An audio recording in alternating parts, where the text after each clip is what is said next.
This is Chapter 8, Section 6. I am on example D.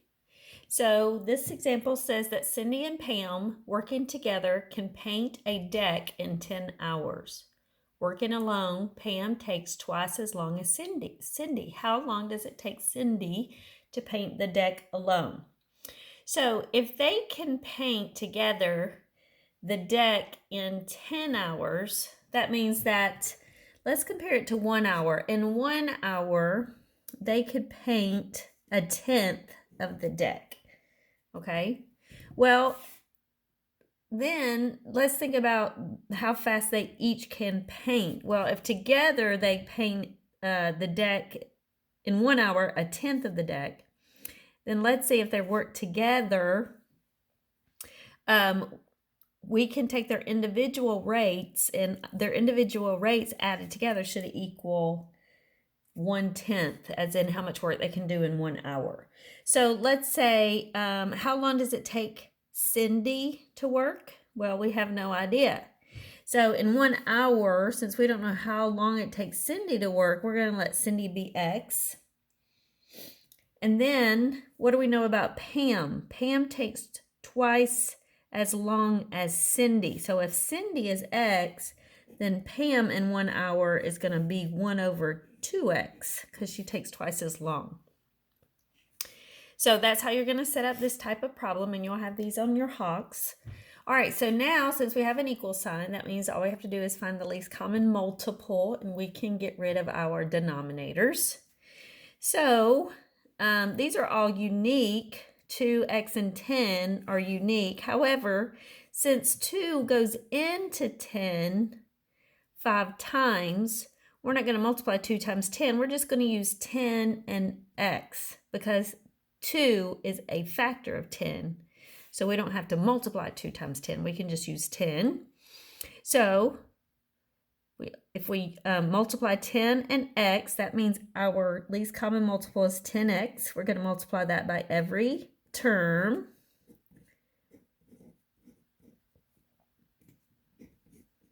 And the reason we're doing this is so we can get rid of those denominators. Okay? All right, so on just the first term, just look at that part. We can eliminate those x's. And what we have left is 1 times 10, which is 10. Our second term, we can divide 2 by 2 and 10 by 2 and get 5. And we can cancel out the x's. So what we have here is 5 times 1, which is 5. And then over here behind our equal sign, our 10's cancel. And what we have is 1 times x. Well, 1 times x is x. So 10 plus 5 is 15. So remember when we got started, we said that since we don't know anything about Cindy's time, Cindy is going to be X. So for Cindy, for working alone, it would take Cindy 15 hours. And how long does it take Pam? If Pam's working alone, it takes her twice as long as Cindy. So Pam would be 2 times X. Well, 2 times 15 is 30. So there's our two answers. It takes Cindy 15 hours and Pam, it would take 30 hours. All right, and then the last type of problem is an example like letter E. And you'll see all of these on your Hawks. I don't know why this doesn't want to stay focused.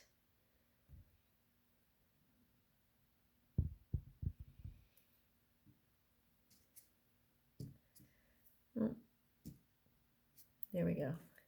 All right, so letter E. It takes Cynthia 11 hours to proof a chapter of Hawks Learning Systems intermediate algebra book, and it takes Mandy 5 hours. How long would it take them working together? So this is kind of the opposite of the last problem. The last problem, it told us first how much it took them together. This one is doing the opposite. So just like the last problem, we thought about, okay, well, what about how much could they accomplish in 1 hour? Or since it takes them 11 hours to, it takes Cynthia 11 hours. That means that in 1 hour, she could proofread 1/11 of the book.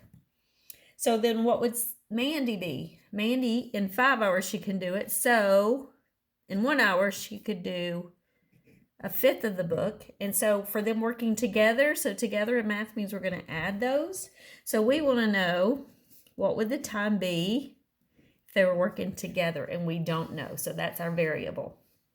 All right, so we have an equal sign, which means we can eliminate our denominators by finding the least common multiple of 11, 5, and x. Those are all three unique denominators. So we're going to multiply 11 and 5 and x together, and we get 55x. So we're going to multiply 55x times 1/11.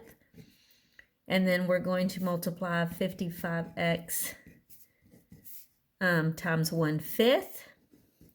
And we're going to multiply 55x times 1/x. All right, so we're going to see what we can eliminate. Well, the first factor right here in front of my hand, we can eliminate those, the 11. So we can divide 11 by 11 and get 1, and 55 by 11 and get 5. So what we have left is 5x times 1, which is 5x. Now we can divide 5 by 5 and get 1, and 55 by 5 and get 11. So now we have 11x times 1 is 11x. And then past our equal sign, we can eliminate the x's. And we have 1 times 55, which is 55. Now we have some like terms. So we're going to add 11x plus 5x, and we get 16x equals 55. And this is going to be a decimal, but if you look back at your problem, it does tell us to round our answer to do 2 decimal places. So we are going to divide 55 by 16. Oops, I multiplied. 55 divided by 16. And since we're dividing by 16, x is equal to, in our calculator, I see 3.4375. But the math problem says round to the nearest 2 decimal places. Well, this is 1, 2. And in order to know if that's a 3 or a 4, you look at the number in the hundredths position, or the thousandths, I should say. Well, that 7 will round that 3 up to a 4. So in Hawks, it would want the answer 3.44, and these are hours. So together, that's how long it would take Cynthia and Mandy working together. All right, so we're going to go ahead. I think section 7, I think, is pretty short. So we're going to go ahead and I'm just going to let this keep rolling, and we'll finish the last section. So this last section is just about variation. So we're going to look at 2 types of variation. We're going to look at direct variation and inverse variation. Okay, so in your notes, I believe I gave you this equation for direct variation. So it says a variable quantity y varies directly or is directly proportional to a variable x if there is a constant, which is the letter k, such that y is equal to the constant rate of change times x. And guys, this is a little confusing. I'm not really sure why they throw this in this chapter, but as long as you know that if you see the word direct, you're going to think of the equation y equals kx, and k means our constant. And the other type of variation is indirect. All right, so when you have a problem like this, I'm just going to tell you the quick and easy way to do it. Once again, there we go. If you see the words direct variation, I want you to just go ahead and you're going to write y equals kx twice. I'm just giving you the quickest, easiest way to do these type of problems. So now let's read the problem. It says if y is directly proportional to x and x equals negative 37 when x equals 34, and y equals negative 37 when x equals 34, find y if x equals 17. Okay, so here's our direct variation equation. It's always this. Now what we're going to do is we're going to take the information they give us and we're just going to plug it in exactly into the equation the way it's written. So it says y is equal to negative 37. So that means instead of writing y, I'm going to write negative 37.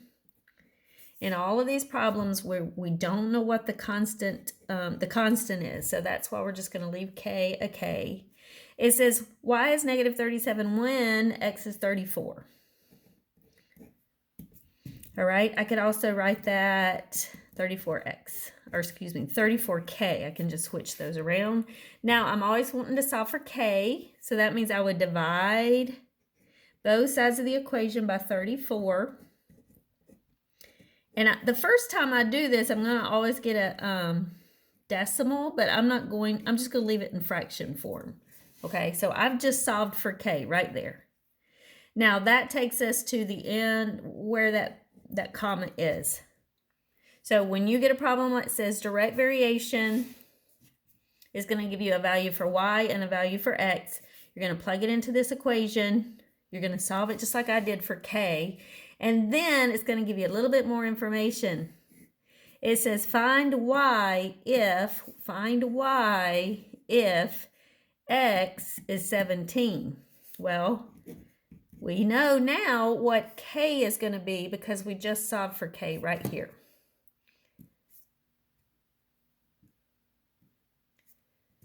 All right, so we're going to plug in our new value for k, negative 37 over 34 times x, and this time x is 17. So now that's when I'm going to use my calculator. I'm going to plug it in exactly like they show it to me. Come on. All right, I'm going to plug in negative 37 over 34 times 17. And I get a fraction, but then the directions say round to the nearest hundredths. So on this particular calculator, if you have this one, right above the equal sign or the enter sign, you have two arrows. If you push that arrow, it's going to turn this into a decimal. And so y is equal to negative 18.5. Now this says the hundredths. This is the hundredths. So you can either leave your answer negative 18.5 or you can make it negative 18.50. It's the same thing. Okay. All right, so I know it doesn't make sense. We're not really sure what that means, but that's the quick and easy way to do it, I promise you. All right, so now the other type of problem you'll have in HOX, not on your test, but in HOX, is it'll give you something about this area of a circle. Now, this does say directly proportional, and so we're thinking of y equals kx, but this time they're going to be talking about the area is equal to... Let's read what it says. Directly proportional, so we're thinking of this equation. We're still going to have to solve for k. It says it's the area of a circle with a radius of 12 feet is this. What is the area of a circle with a radius of 13 feet? All right, so... Oh, I'm sorry, I forgot the first sentence. I was looking for how I know to square my radius. The area of a circle is directly proportional to the square of its radius. In other words, instead of y, for this problem, we're going to use a for y because the area is equal to, we still don't know what our constant is, but it does tell us the radius squared, okay? And when you get to a problem like this in HOX, just come back to this example and set yours up just like mine. So it tells us, first of all, that what the radius is. That's the radius. And it says the area of a circle is this number right here. So just like the one above it, when I plugged in for y and x, this time I'm going to plug in for area. So my area is 452.16. I don't know what my constant is, but I do know that my radius is 12 feet, and it tells me, according to that first sentence, that I have to square the radius. It tells me I have to square the radius. So I have 452.16 is equal to 12 times 12 is 144K. And now I want to solve for K, so I'm going to divide both sides by 144. And I'm not going to do that yet because I still need to write y equals kx again. Or since we're talking about area, we're going to write this again. All right, now the second part of the question is, so guys, we've just solved for, right here, we just solved for K. K is equal to this now. So now the next question is, what is the area if the radius is 13 feet? Well, we now know what our K value is because we solved for it. It's 452.16 over 144 times our radius squared. Well, our radius is 13, so we're going to square 13. And now I'm just going to type that exactly in my calculator, what I just wrote. So I'm going to type in 452.16 over 144 times 13 squared. And my answer is 530.66. And that would be feet squared because it's area. But if you don't put that part, it's not wrong. Okay? So like I said, if you would just follow this example on your homework, you will not have a question like this on your test, but you will on your homework if you'll follow my example and just use the first half of the first sentence and then plug in the last part. That's exactly how you'll do it on your homework in Hawks.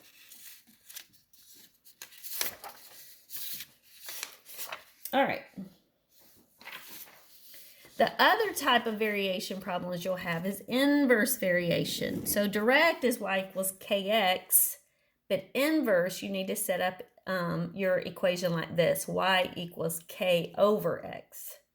And that's just something you're just going to have to remember, or you're just going to have to memorize inverse and direct. That's it. All right, so it says if y is inversely proportional. So as soon as I see the word inversely proportional, I'm going to write y equals k over x twice. If y is inversely proportional to x, and y equals 93 when x equals 10, then we're going to find y if x equals 23. Okay, so we're going to take this equation. We're going to plug in what they give us. They tell us that y equals 93. We don't know what k is, but we know that x is 10. So how do I solve for k? How do you get rid of divided by 10? You multiply both sides by 10. And that go away. And 93 times 10 is 930. So now it says find y if x is 23. So now I know what k is because I just solved this problem. I know what k is. So now it says to find y, we're going to plug in our k, 930. It says when x is equal to 23. So now in my calculator, I'm dividing 930 by 23.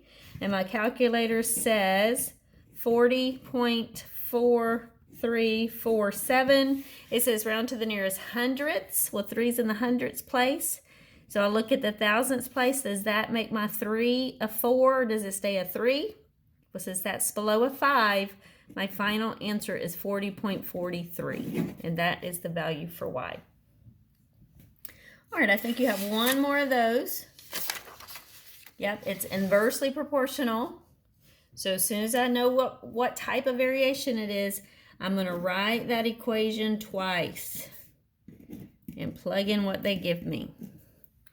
So it says when y is 60, I don't know what k is, but I know that x is 12. How do you get k by itself? Well, you multiply both sides by 12.